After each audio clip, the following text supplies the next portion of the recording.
പിന്നുള്ളത് ലഹരിയുടെ ഉപയോഗമാണ്. പിന്നെ ഇന്ന് വ്യാപകമായി കൊണ്ടിരിക്കുന്ന ഒരു കാര്യം.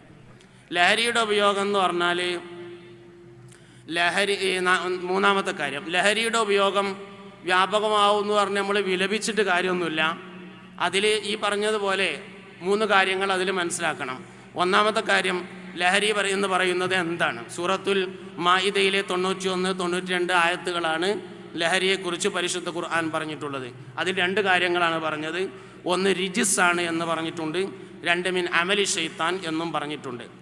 റിജിസാണ് എന്ന് പറഞ്ഞാൽ മ്ലേച്ഛമാണ്, നജീസാണ്, വൃത്തികേടാണ്, മോശപ്പെട്ടതാണ്. ലഹരി വസ്തുക്കൾ എന്ന് പറയുന്നത് റിജിസാണ്, മോശപ്പെട്ടതാണ്. രണ്ടാമത്തേത് മിൻ അമലി ഷൈത്താൻ, ഷെയ്ത്താൻ്റെ പ്രവർത്തനങ്ങളിൽ പെട്ടതാണ്. ഈ ഷെയ്ത്താനിയായ പ്രവർത്തനങ്ങൾക്കും ഇലാഹിയായ പ്രവർത്തനങ്ങൾക്കും തമ്മിലൊരു വ്യത്യാസമുണ്ട്. ഷെയ്ത്താനിയായ പ്രവർത്തനങ്ങളുടെ രസം വേഗത്തിലും ഇലാഹിയായ വിഷയങ്ങളുടെ രസം സാവകാശമാണ് കിട്ടുക. SKSSFൻ്റെ ഒരു വാർഷിക ക്യാമ്പിലേക്ക് ഒരിക്കൽ പോയതുകൊണ്ട് പിന്നെ വരുന്ന നിർബന്ധമൊന്നുമില്ല. അതേ സമയത്ത് പൂരത്തിന് ഒരിക്കൽ പോയാൽ പിന്നെയും പോവും. ഇലാഹിയായ വിഷയങ്ങളുടെ രസം സാവകാശവും ഷെയ്ത്താനിയായ വിഷയങ്ങളുടെ രസം പെട്ടെന്നുമാണ് ലഭിക്കുക. അതുകൊണ്ട് മദ്യപാനത്തിൻ്റെ രസം പെട്ടെന്ന് കിട്ടും. ഇതാണ് സംഗതി. അപ്പോൾ എന്താണ് എന്നുള്ളതിൻ്റെ ഉത്തരം അതാണ്. രണ്ടാമത്തത്, എന്താണ് അത് നടത്തിക്കൊണ്ടിരിക്കുന്ന പ്രവർത്തനം എന്നതാണ്. മാഇദയുടെ 92-ാമത്തെ ആയത്തിൽ അത് നടത്തിക്കൊണ്ടിരിക്കുന്ന പ്രവർത്തനത്തെക്കുറിച്ച് പറഞ്ഞുകൊടുത്ത് അദാവത്ത് ബഗ്ള 2 കാര്യങ്ങളാണ് പറഞ്ഞിട്ടുള്ളത്. ശത്രുതയാണ് പ്രധാനമായും ഉണ്ടാക്കി തീർക്കുന്നത് എന്നതാണ് പറഞ്ഞിട്ടുള്ളത്. മൂന്നാമത്തേത്, ലഹരിയിൽ നിന്ന് ഒഴിഞ്ഞു നിൽക്കാൻ എന്താണ് ചെയ്യേണ്ടത്? അവിടെ 2 കാര്യങ്ങൾ, ദുന്യവിയും ഉഖ്റവിയുമായി. രണ്ടാമത്തേത് സ്വന്തമായും സാമൂഹികവുമായി. ലഹരി കൊണ്ട് ശരിക്കും ലഹരിയെക്കുറിച്ച് സമൂഹത്തിൽ നല്ല ബോധവൽക്കരണം നടത്തണം. അതിൻ്റെ ദുന്യവിയായ ദോഷം പറഞ്ഞു കൊടുക്കണം, ഉഖ്റവിയായ ദോഷവും പറഞ്ഞു കൊടുക്കണം. ദുന്യവിയായ ദോഷം എന്ന് പറഞ്ഞാൽ മദ്യം, മയക്കുമരുന്ന്, പുകയില തുടങ്ങിയ വസ്തുക്കൾ ഉപയോഗിച്ചാൽ ക്യാൻസർ ഉണ്ടാവാനുള്ള സാധ്യത 80%, അല്ലാത്തതിന് 20%. വീഡിയോ വലിക്കുന്ന ആൾക്കാർ ചോദിക്കും, എന്താ വലിക്കാത്തവർക്ക് ക്യാൻസർ ഇല്ലെന്ന് ചോദിക്കും. 20% ഉണ്ട്, സംഭവമുണ്ട്. 20% വലിക്കുന്നവർക്ക് 80%, പുകയില ഉൽപ്പന്നങ്ങൾ ഉപയോഗിക്കുന്നവർക്ക് 80%, മദ്യപാനികൾക്ക് 80% ക്യാൻസറിൻ്റെ സാധ്യത. അധ്വാനിച്ചുണ്ടാക്കിയ സമ്പത്ത് മുഴുവൻ ചെലവാക്കിയാലും അവസാനം മരണത്തിന് കീഴടങ്ങേണ്ടി വരുന്ന രോഗത്തെയാണ് ക്യാൻസർ എന്ന് പറയുന്നത്. അതുകൊണ്ട് അതിൻ്റെ ദുന്യവിയായ ബുദ്ധിമുട്ട് പറഞ്ഞു കൊടുക്കണം. രണ്ടാമത്തത്, അതിൻ്റെ ഉഖ്റവിയായ ബുദ്ധിമുട്ടിനെയും പറഞ്ഞു കൊടുക്കണം. ഉഖ്റവിയായ ബുദ്ധിമുട്ട് എന്താ? മുസ്തഫ നബി സല്ലല്ലാഹു അലൈഹി വസല്ലമ തങ്ങൾ പറഞ്ഞിട്ടുണ്ട്, ഒരാൾ മദ്യപിച്ചു, അങ്ങനെ അവൻ മരണപ്പെട്ടാൽ മാത്ത കാഫിറ, അവൻ കാഫിറായിട്ടാണ് മരിക്കുന്നത്. ഒരാൾ മദ്യപിച്ചു, അവന് ലഹരി ഉണ്ടായാൽ 40 ദിവസത്തെ അവൻ്റെ നിസ്കാരം സ്വീകരിക്കപ്പെടുകയില്ല എന്ന് ഹദീസിൽ വളരെ വ്യക്തമായി പറഞ്ഞിട്ടുണ്ട്.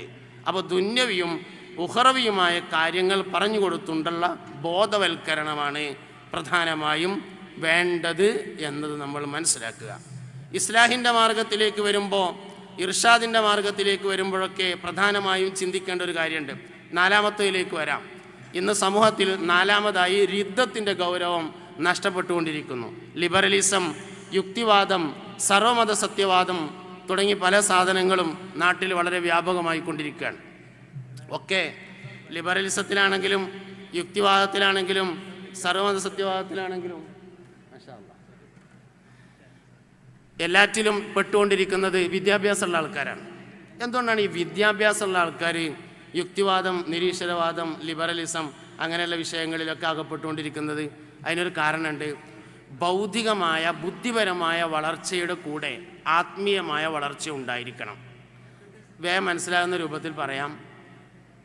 3-ാം ക്ലാസ് മദ്രസയും 3-ാം ക്ലാസ് സ്കൂളാണ് ആകെ ഒരാൾക്കുള്ളതെന്ന് വിചാരിക്കുക. ഓൻ്റെ ഈമാനൊരു കുഴപ്പം പറ്റില്ല. ഓനോട് അള്ളുണ്ട് എന്നുള്ളതിൻ്റെ തെളിവെന്താന്ന് ചോദിച്ചാൽ പോത്തിനെ തല്ലണ മുടുങ്കോലും പടി തലമാറി പിടിച്ചിട്ട് പറയും, ദേശം അടുത്തേക്ക് വാനയ്ക്കാൻ കാണിച്ചു തരാറി. ഓൻ്റെ ഈമ എടുക്കും പോലല്ലോ. ഈ പോണത് വിദ്യാഭ്യാസമുള്ളവരതല്ല. എന്താ കാരണം? വിദ്യാഭ്യാസം വളർന്നു വരുന്നതിനനുസരിച്ച്, വിജ്ഞാനം വളർന്നു വരുന്നതിനനുസരിച്ച്, ഭൗതിക തലം വളർന്നു വരുന്നതിനനുസരിച്ച് ആത്മീയ തലം വളരണം. അത് 5-ാം ക്ലാസ്സിലൊരു സർട്ടിഫിക്കറ്റിലും 7ാം ക്ലാസ്സിലൊരു സർട്ടിഫിക്കറ്റിൽ അത് ഫ്രെയിം ചെയ്ത് കൊണ്ടുപോയി തൂക്കിയിട്ട് അവസാനിപ്പിച്ചതാണ് പ്രശ്നം. അപ്പോൾ ഒരാളുടെ വിദ്യാഭ്യാസത്തിൻ്റെ തല ഇങ്ങനെ വളർന്നു വരുന്നതിനനുസരിച്ച് സംശയം ഇങ്ങനെ കൂടിക്കൊണ്ടിരിക്കും. സംശയം കൂടുമ്പോൾ ഇതിൽ 2 പ്രധാനപ്പെട്ട വിഷയങ്ങൾ സംഭവിക്കുന്നു. ഒന്നാമത്തെ ഒരു വിഷയം, എൻ്റെ ഉസ്താദ് എന്നൊരു കാഴ്ചപ്പാട് നഷ്ടപ്പെടുന്നുണ്ട് പുതിയ തലമുറക്ക്. എൻ്റെ ഉസ്താദ് എന്നൊരു സാധനം പലപ്പോഴും ഇല്ലാതായി പോകുന്നുണ്ട്. എൻ്റെ നാട്ടിൽ പഴയ കാലത്ത് ഞാൻ കണ്ടിട്ടില്ല, കേട്ട ഒരു പേരാണ് കുന്നത്തള്ളിയിലെ മഹമൂലേരി എന്നൊരു പേര്. ആളെ ഞാൻ കണ്ടിട്ടില്ല, കേട്ടിട്ടുണ്ട്. മഖ്ദൂം പാരമ്പര്യത്തിൽപ്പെട്ട ഒരാളായിരുന്നു കുന്നത്തള്ളിയിലെ മഹമൂലേരി. പഴയ കാലത്ത് ആളുകൾക്കിടയിൽ എന്തെങ്കിലുമൊക്കെ തർക്കം ഉണ്ടായാലും, അധികം തർക്കം ഉണ്ടാകുക മയ്യത്ത് കുളിപ്പിക്കുന്നിടത്തും കഫൻ ചെയ്യുന്നിടത്തും കഫൻ തുണി മുറിക്കുന്നിടത്തൊക്കെയാണ് തർക്കം ഉണ്ടാകുക. തർക്കം ഉണ്ടായാൽ പഴയ ആൾക്കാർ പറയും കുന്നത്തള്ളിയിലെ മഹമൂലേരി ഇങ്ങനെ പറഞ്ഞതെന്ന് പറഞ്ഞാൽ ഞാൻ അതിൻ്റെ മേലെ വേറൊന്നും പറഞ്ഞിട്ട് കാര്യമില്ല, എൻ്റെ ഉസ്താദ് എന്നുള്ളൊരു ബോധമാണത്. പുതിയ തലമുറക്കില്ല. പുതിയ തലമുറക്ക് ആ സാധനം ഇല്ലാതെ പോയിട്ടുണ്ട്. എന്താ കാരണം? ഒരു ഉസ്താദ് എന്നൊക്കെ ഉള്ളൊരു തോന്നലൊക്കെ വരുന്നതിൻ്റെ മുമ്പായിട്ട് 2 സർട്ടിഫിക്കറ്റ് ഫ്രെയിം ചെയ്ത് കിട്ടിയിട്ടുണ്ട്. മദ്രസന്നാണെങ്കിൽ റബീഉൽ അവ്വൽ 12 ഉസ്താദന്മാരത് ഫ്രെയിം ചെയ്തിട്ടാണ് തരിക. ഫ്രെയിം ചെയ്യേണ്ട പണിയും കൂടി ഇല്ല, കൊണ്ടുപോയി തൂക്കിയാൽ മതി. നമ്മളതും തൂക്കിങ്ങാണ്ട് അവസാനിപ്പിച്ചു എന്നുള്ളതാണ് പ്രശ്നം. അതുകൊണ്ട് ഭൗതിക തലം വളരുന്നതിനനുസരിച്ച് ആത്മീയ തലം വളർന്നുകൊണ്ടിരിക്കണം. സാഹചര്യങ്ങൾ ഇഷ്ടം പോലെ ഉണ്ട്. പഠിക്കാൻ വഴിയില്ലായിട്ടല്ലേ നമ്മൾ വേണ്ടാന്ന് വെച്ചതാണ്. ഗൂഗിൾ ചെയ്ത് നോക്കിയാൽ ഉത്തരം കിട്ടാത്ത എന്ത് ചോദ്യപ്പം എന്നുള്ളത്, എല്ലാ ചോദ്യങ്ങളുടെയും ഉത്തരം കിട്ടും. അതുകൊണ്ട് എൻ്റെ ഉസ്താദ് എന്നൊരു കാഴ്ചപ്പാടിനെ വളർത്തിക്കൊണ്ടുവരണം. സ്വദേശി ദർസുകൾ, നാട്ടിലുള്ള ദർസുകൾ, ഇതെല്ലാം അതിന് ഒരു പരിധിവരെ സഹായകമാവും. ഒരാൾ മരിക്കോളം ഓനൊരു വാപ്പയുണ്ടായിരിക്കണം, ഒരു ഉസ്താദ് ഉണ്ടായിരിക്കണം. വാപ്പ എന്ന ബോധം വാപ്പ മരിക്കണോടുകൂടെ പോകാൻ പാടില്ല എന്നാണ്. എന്നതുപോലെ ഉസ്താദ് എന്ന ബോധം മരിക്കോളം നിലനിൽക്കണം, എൻ്റെ ഉസ്താദ് എന്നൊരു ബോധം. രണ്ടാമത്, മുസ്തഫായ നബി സല്ലല്ലാഹു അലൈഹി വസല്ലമ തങ്ങളോടുള്ള അടുപ്പമാണ് ഈമാൻ്റെ അടിസ്ഥാനം.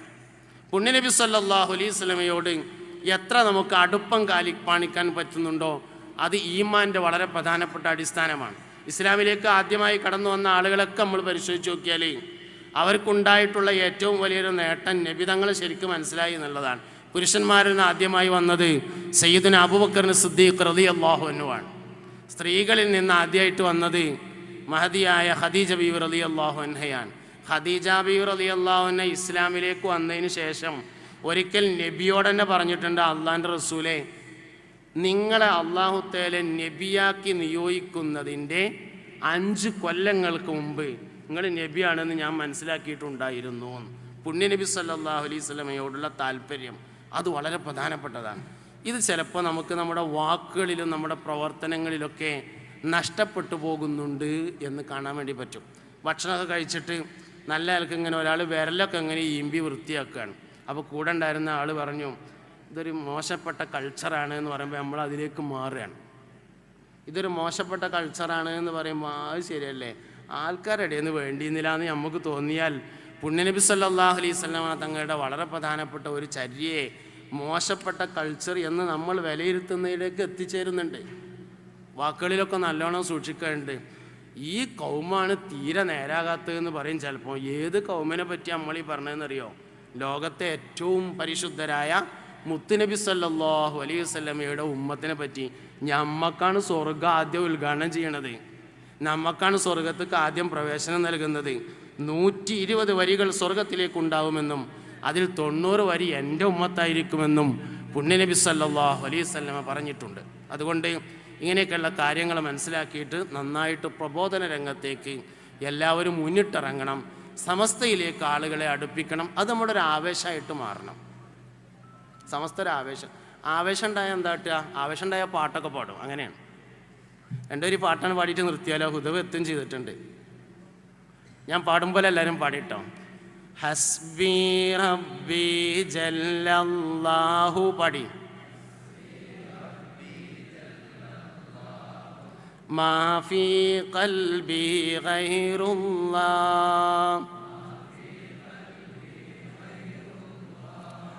നൂർ മുഹമ്മദ് ജല്ലല്ലാഹു ലാ ഇലാഹ ഇല്ലല്ലാഹ്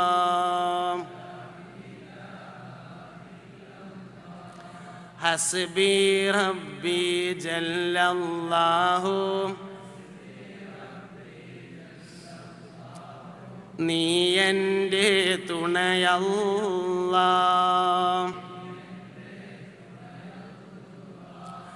മാ ഫീ ഖൽബി ഗൈറുല്ലാഹി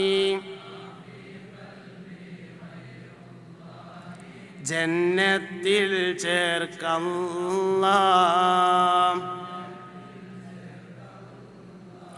മുല്ലക്കോയ തങ്ങൾ പാപ്പ തന്നുള്ളൊരു സമസ്ത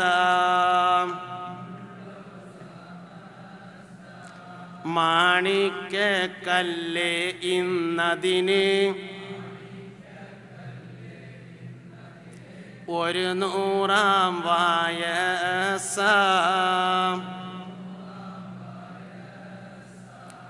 പണ്ഡിതരും പരമോന്നതരും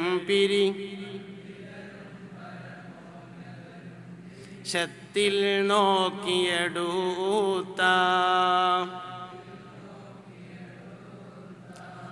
പാവന വഴിയിൽ കൂടിക്കോ നീ